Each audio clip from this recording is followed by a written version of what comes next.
ॐ भूर्भुवः स्वः तत्सवितुर्वरेण्यं भर्गो देवस्य धीमहि धियो यो नः प्रचोदयात्।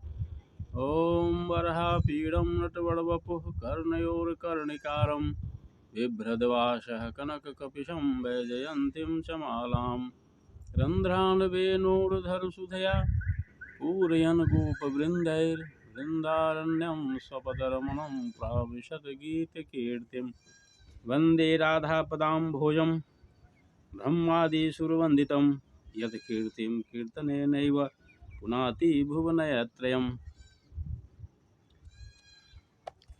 भागवत प्रेमियों, आइए आज पुनः प्रकृति की गोद में बैठ करके हम लोग भागवत रस का पान करते हैं। आज हम लोग इस कथा का श्रवण कर रहे हैं और नरक से संबंधित जो चर्चा हो रही है बहुत विस्तार से हो गई है। आज एक धनबाद से एक प्रेमी भक्त ने फ़ोन किया कि आप इतना ज़्यादा नरक का वर्णन कर रहे हैं, जैसे लगता है कि आप घूम करके आए हैं। ऐसा नहीं है, लगता है कि डर गई हैं हमारे जो प्रेमी श्रोता हैं, उनको कुछ डर सा लग गया है। तो डरने की बात नहीं है और हम बचने का रास्ता भी बता देंगे। ये सुखदेव जी परमहंस की कृपा है, जिनके द्वारा हम इतना सब कुछ सीख लेते हैं, जान लेते हैं। दुखद बात यही है कि यह ज्ञान का संदेश जन जन तक पहुंच नहीं रहा है। आज भागवत कथाएं होती है तो सही कहा गया है, भागवत में ही कहा गया है कि कारिता कण लोभ है ना कथा सारस तत्व गता।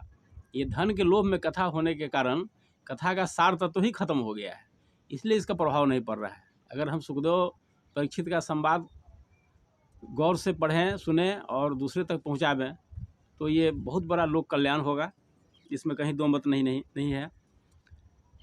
स्वर्ग और नरक ये दो चीज़ें जो है वो निम्न प्राणियों को नहीं मिलता है। जो निम्न स्तर के जैसे पशु पक्षी के योनि में जो हैं उनको नरक नहीं जाना पड़ता है, इसलिए कि उनको कर्म करने का विशेष छूट नहीं है। जो छूट भगवान ने मनुष्य को दिया है, तो वे केवल भोगने के लिए इस धरती पर आते हैं। इसलिए निम्न प्राणियों को, पशुओं को, चूहे को, खटमल को, इसको कोई नरक का भय नहीं रहता है। इन लोगों को नरक से कोई मतलब नहीं है। जितने उद्देश्य के लिए आयु देकर भगवान ने भेजा है उतना पूरी करने के बाद वे पुनः आगे चले जाते हैं। ये चीज़ केवल मनुष्य के है, मनुष्य को मिला है स्वर्ग जाने का और नरक जाने का। क्योंकि मनुष्य को कर्म करने की छूट है और इस कर्म करने की छूट का जिसने गलत उपयोग किया, जिसने दुरुपयोग किया, उसी को नारकीय यातनाओं से गुजरना पड़ता है। अगर हम लोग सारे कर्म भगवान को अर्पित करते हुए चलें तो फिर कहीं भी कर्म जाल में फंसने का सवाल नहीं उठता है। जो कर्म जाल में फंसेगा उसी को नरक जाना होगा या स्वर्ग जाना होगा। और जब हम सारे कर्म भगवान को समर्पित करते चलें तो फिर कहीं कोई दिक्कत नहीं हो। कर्ता भाव के कारण नरकीय गति से या स्वर्गीय गति से गुजरना पड़ता है। अगर कर्ता भाव हमारे अंदर नहीं हो तो फिर नरक स्वर्ग का प्रश्न नहीं उठता है। भगवत गीता के 9वें अध्याय के का 27वां श्लोक है कि यद करोसि यद स्नासि यद जुहोसि ददासि यद तपस्सी कौन्तेय तत्कुरुष्व मदर्पणम। मतलब हुआ कि तुम जो कुछ भी करते हो, यज्ञ करते हो, दान करते हो, पुण्य करते हो, सब भगवान को समर्पित करते चलो, तो फिर कर्म के जाल में नहीं फंसेंगे हम लोग। इसी तरह से आपको भागवत गीता की 3रे अध्याय का 9वां श्लोक है कि यज्ञार्थात् कर्मणो अन्यत्र लोको अयम कर्म बंधन तदर्थ कर्म कौन्तेय मुक्त संगः समाचर। यज्ञीय भाव से जो कर्म किए जाते हैं उस कर्म के जाल में मनुष्य नहीं फंसता है। यज्ञार्थात् कर्मो अन्यत्र लोको अयम कर्म बंधन, और इससे हटके जो कर्म कीजिएगा वह फंसने का कारण बन जाता है, कर्म जाल में फंस जाता है। इसलिए जो भी आप कर्म कीजिए यज्ञीय भाव से कीजिए। और यह जो भागवत का चैप्टर है ये बड़ा महत्वपूर्ण है। अगर इसको नई पीढ़ी को पढ़ाया जाए या जहाँ कहीं भी शासकीय पदाधिकारी हैं, शासक वर्ग हैं, दुनिया के कोई भी शासक हो, अगर इस चीज़ को पढ़ेगा तो कुकर्म नहीं करेगा। गलती तो होगी, कुकर्म नहीं कर सकता है कोई। इसलिए इस चैप्टर को सब किसी को पढ़ना चाहिए। और हम दुनिया के सभी शासकों से निवेदन करेंगे और अपने ही लोकप्रिय प्रधानमंत्री जी से भी मैं आग्रह करूंगा इस YouTube के माध्यम से कि वे सबको क्लास में ये पढ़ाने का मौका दें, सभी शिक्षा मंत्री से मैं आग्रह करूँगा कि इस चैप्टर को अपने कोर्स में ज़रूर शामिल करें, ताकि अगली पीढ़ी भ्रष्ट नहीं पैदा हो। वे भगवान की जो विधि व्यवस्था है, जो न्यायकारी भगवान है, उनके न्याय से भगवान मनुष्य डरे, तो फिर भ्रष्टाचार स्वतः समाप्त हो जाएगा। इसलिए सबको, जो अभिभावक हैं, अपने बच्चों को ये जरूर पढ़ावें, ताकि ईश्वरीय व्यवस्था के प्रति एक भय मन में बना रहे कि हम गलत करेंगे तो दंड देने वाला कहीं ना कहीं कोई बैठा हुआ है। तो आइए हम अब संक्षेप में इस चैप्टर को समाप्त करते हैं। कि बहुत छोटा सा और बच गया है कि झूठी गवाही जो देते हैं न्यायालय में, झूठी गवाही देने वाले, वो अविचिमान नामक नरक में जाते हैं, जिसमें 100 योजन ऊंचे पहाड़ की चोटी से पटका जाता है। फिर समझिए कितना दुख होता होगा। जो मद्यपान करते हैं उसको अयहपान नामक नरक से गुजरना होता है, जिस नरक में मुंह में गलाया हुआ गर्म लोहा डाला जाता है। ये ज्ञान और तप में जो बड़े हैं आपसे, उनका अगर कोई सम्मान नहीं करता है, ज्ञान और तप में जो बड़े हैं उनके प्रति अगर सम्मान का भाव नहीं है, तो उसको तो शास्त्रों ने वैसे भी मरे हुए के समान माना है, लेकिन उसे छार करदम नरक में डाला जाता है, सिर नीचे करके पहाड़ की चोटियों से गिराया जाता है।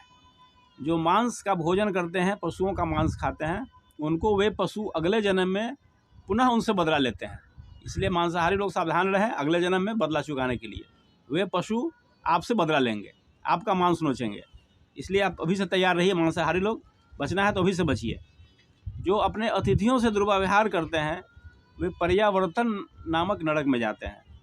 जो हमेशा धन कमाने और धन की रक्षा में लगे रहते हैं, मरते दम तक धन कमाना और धन की रक्षा की चिंता में लगे रहते हैं, वे सूचिमुख नरक में जाते हैं, जहाँ उन्हें सुई से गोंदा जाता है। तो अब इसमें घबराने की बात नहीं है, इसमें ये भगवान का ही एक विधान है। जैसे माँ का बच्चा, कोई छोटा बच्चा हो, गंदा हो जाता है तो माँ उसको सफाई करती है, उसको नहलाती है, नहाने के समय बच्चा रोता है, बस वही स्थिति है। यह भगवान की व्यवस्था है कि आपको अगला जन्म फिर पुनः अच्छे योनि मिले, इसलिए भगवान उसको दंडित करते हैं नरक में भेज करके। यह भी भगवान की ही एक कृपा है। फिर भी नरक से बचने का भी उपाय है, हम आगे इसकी चर्चा करेंगे, घबराने की बात नहीं है। भगवान सुखदेव जी परमहंस ने हम सब के लिए रास्ता बताया है। परीक्षित जी के प्रश्न और सुखदेव जी का उत्तर हम सुनते रहें, और घबराने की इसमें कहीं कोई बात नहीं है। लेकिन इतना मैं पुनः कहना चाहूँगा कि यह जो भागवत के 5वें स्कंद का 26वां अध्याय है, ये सब किसी को पढ़ना चाहिए। छोटे बच्चे को, बुजुर्ग को, शासन कर्म से जुड़े हुए सभी लोगों को, जहाँ बड़े बड़े उच्चाधिकारियों, IAS IPS की ट्रेनिंग होती है, वहाँ भी इनको बताना चाहिए। अगर ईश्वरीय व्यवस्था के प्रति मन में भय रहेगा तो कभी भी उच्च पदों पर बैठे अधिकारी भ्रष्ट नहीं हो सकते हैं। इस भ्रष्टाचार होने का यही कारण है कि लोग समझते हैं कि हम तो कानून से बच गए, हमें को फिर कौन दंड देने वाला है। लेकिन ऐसा नहीं है। ईश्वरीय व्यवस्था में विश्वास रखिए, अच्छे कर्मों का भी फल मिलेगा, बुरे कर्मों का भी फल मिलेगा, आप इससे बच नहीं सकते हैं, और इसके लिए सावधान रहिए। आगे हम आपको, आज हम इस चैप्टर को यहीं पर समाप्त करते हैं, बहुत हो गया, घबराने डरने की बात नहीं है। आपको हम नरक में नहीं जाने देंगे। भगवान व्यास से हम प्रार्थना करेंगे, भगवान सुखदेव जी से हम प्रार्थना करेंगे कि आप कोई रास्ता बताइए, कोई ऐसा मार्ग बताइए कि हमारे जो भागवत कथा सुनते हैं वो नरक में नहीं जाएं। इतना मैं कहना चाहूँगा आपसे। आज इतना ही रहने दीजिए, आगे फिर विशेष चर्चा होगी। ओम शांति शांति शांति, सर्वारिष्ट सुशांति।